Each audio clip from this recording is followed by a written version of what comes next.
So what we're doing now is we're steaming the milk to about 60 degrees Celsius, and that brings out the sweetness from the milk.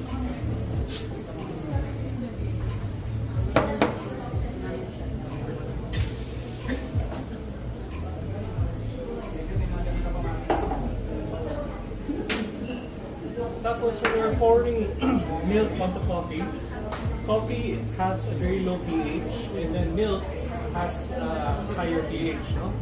So that's why we have to just add a little bit first so that hindi siya magkukuwagilin. And then pour.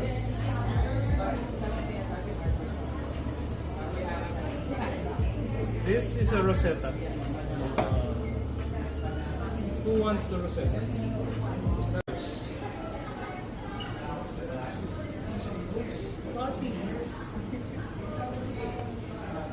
Tagal na walang practice eh.